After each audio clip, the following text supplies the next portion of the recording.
नमस्कार दोस्तों, पुष्पराध्या चैनल में आप सभी लोगों का स्वागत है। दोस्तों, आज हम आप लोग को जितिया व्रत की लोक कथाएं फिर से सुनाने जा रहे हैं।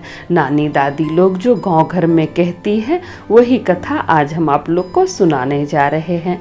वैसे तो जितिया व्रत की ढेर सारी कथाएं हैं, लेकिन आज हम आप लोग को नोनी के साग की कथा सुनाने जा रहे हैं कि कैसे नोनी का साग खाने से एक लड़की को बालक हुआ, एक लड़का हुआ। तो कथा बहुत सुंदर है। जो भी महिलाएं जितिया का व्रत करती है वो जितिया का कथा जरूर से सुनती है और सुनना भी चाहिए। जितिया की कथा सुनने से उसका सौभाग्य बना रहता है, उसका वंश बढ़ते रहता है, कभी भी उसको किसी चीज की कमी नहीं होती है। इसलिए महिलाएं कथा भी जरूर से सुनती है।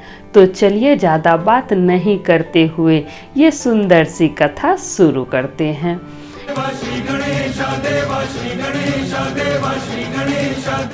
किसी गांव में एक माँ और एक बेटी रहती थी। उसके गांव में 7 दिन से लगातार पानी पड़ रहा था।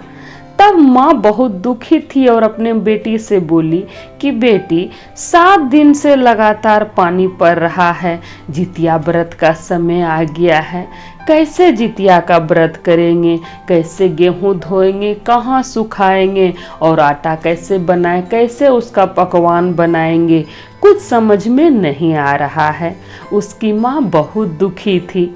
अब माँ को दुखी देखकर उसकी बेटी तुरंत आंगन में गई और सूर्य देव के तरफ खड़ी होकर उनसे प्रार्थना करने लगी। हाथ जोड़ के सूर्य देव से प्रार्थना करने लगी कि हे सूर्य देव, सब जगह तो पानी पड़ रहा है, लेकिन आप मेरे घर में धूप उगा दीजिए।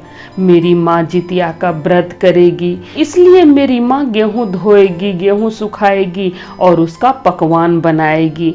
इसलिए हे सूर्य देव, आप मेरे घर में धूप उगा दीजिए। सब जगह पानी पड़ रहा है, आप मेरे घर में धूप उगा दीजिए। लड़की भगवान से प्रार्थना करने लगी।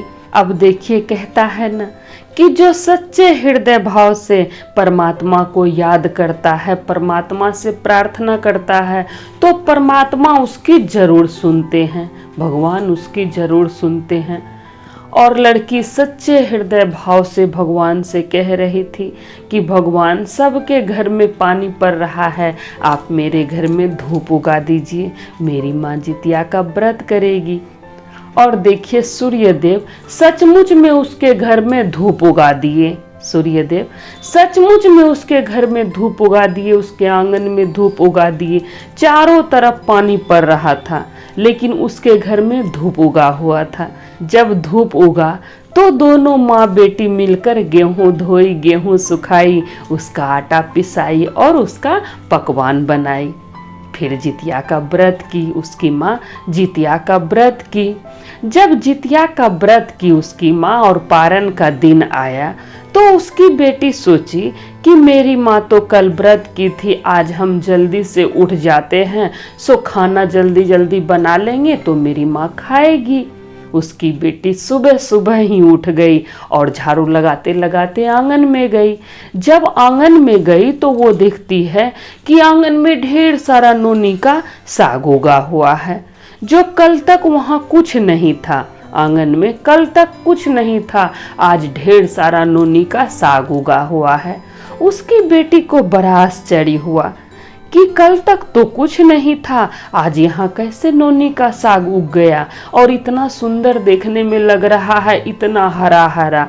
तब वो अपनी माँ से चिल्ला के पूछती है कि माँ देखो ना, अपने आंगन में कितना सारा नोनी का साग उगा हुआ है, सो इसको बना ले। तब उसकी माँ बोली बना लो। तब उसकी बेटी नोनी का साग बनाई और दोनों माँ बेटी मिलकर खाई। अब देखिए, उसकी बेटी जो नोनी का साग खाई तो उसको गर्भ रह गया, उसको बालक होने वाला रह गया, उसको बच्चा होने वाला रह गया। वो गर्भ धारण कर ली नोनी के साग खाने से। धीरे धीरे 9 महीना बीता। जब 9 महीना बीता तो उसको एक बहुत ही सुंदर लड़का हुआ, उसको बहुत ही सुंदर लड़का हुआ। अब देखिए, जैसे गांव घर में हमारा आपका बच्चा 2 दिन में बढ़ता है, उसका बच्चा 1 दिन में ही उतना बढ़ जाता था और बहुत ही तेज, बहुत ही गुणी था उसका बच्चा धीरे धीरे बड़ा हुआ, खेलने योग्य हुआ, तो वो बाहर खेलने जाने लगा। जब वो कोई भी खेल खेलता तो उसमें वो जीत जाता, चाहे जिसके साथ खेलता, कोई भी खेल खेलता वो हमेशा जीत कर आता। तो गांव समाज का आदमी या फिर जिसके साथ वो खेलता, वो सब कोई कहता कि देखो बिन बाप का बच्चा कितना तेज है, बिन बाप का बच्चा कितना होशियार है, सब चीज में जीत जाता है, बिन बाप का बच्चा कितना तेज है। उसको हमेशा सब कोई ऐसा कहता। तो वो एक दिन अपनी माँ से कहा कि माँ, सब कोई हमसे कहता है कि बिन बाप का बच्चा कितना तेज है, जब हम खेल में जीत जाते हैं तो सब हमसे कहता है कि बिन बाप का बच्चा कितना तेज है, बिन बाप का बच्चा कितना होशियार है। सो माँ, मेरे पिताजी कहाँ हैं? मेरे पिताजी मेरे साथ क्यों नहीं रहते हैं? सबके पिताजी तो उसके साथ ही रहते हैं और मेरे पिताजी मेरे साथ क्यों नहीं रहते हैं? मेरे पिताजी कहाँ हैं? वो लड़का पूछने लगा अपनी माँ से। तब उसकी माँ उसको लेकर आंगन में आई और सूर्यदेव के तरफ घूम के बोली कि यही तुम्हारे पिताजी हैं, ये जो सूर्यदेव हैं यही तुम्हारे पिताजी हैं। तो वो लड़का बोला कि हमको अपने पिताजी को देखना है, हमको अपने पिताजी को देखना है, सो आप मेरे पिताजी को बुलाइए। तब वो हाथ जोड़कर सूर्यदेव से कहती है कि हे प्रभु, आप ही का दिया हुआ ये लड़का है, आप ही का दिया हुआ ये लड़का है, आप ही का संतान है। हे प्रभु, ये आपको देखना चाहता है, ये आपका दर्शन करना चाहता है। अब देखिए, सूर्यदेव फिर वहाँ प्रकट हो गए। उसकी प्रार्थना को सुनकर सूर्यदेव वहाँ प्रकट हो गए और उस बालक से बोले सूर्यदेव कि हम ही तुम्हारे पिताजी हैं, तुम पिताजी को खोज रहा था ना, हम ही तुम्हारे पिताजी हैं। ऐसा बोलकर सूर्यदेव वहाँ से जाने लगे। जब सूर्यदेव जाने लगे तो वो लड़का उसका रथ पकड़ लिया, सूर्यदेव का रथ पकड़ लिया और बोलने लगा कि हम आपको जाने नहीं देंगे, सबके पिताजी उसके साथ ही रहते हैं, आप मेरे साथ क्यों नहीं रहते हैं, हम आपको जाने नहीं देंगे। तब सूर्यदेव बोले कि नहीं, हम यहाँ नहीं रुक सकते हैं, लेकिन हम तुमको आशीर्वाद देते हैं कि जो भी महिला जितिया का व्रत करेगी वो तुम्हारा पूजा जरूर से करेगी और उसका सौभाग्य बना रहेगा।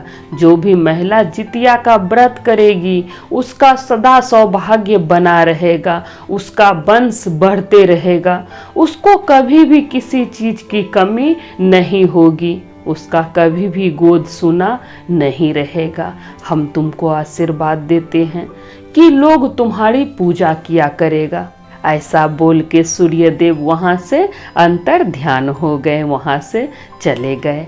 तो हम भी कहते हैं, हे सूर्यदेव, अपना आशीर्वाद हम सभी भक्तों पर बनाए रखिएगा, हम लोग के जीवन में भी सुख समृद्धि भर दीजिएगा, हम लोग का भी सदा सौभाग्य बना रहे, ऐसा आशीर्वाद दीजिएगा सूर्यदेव।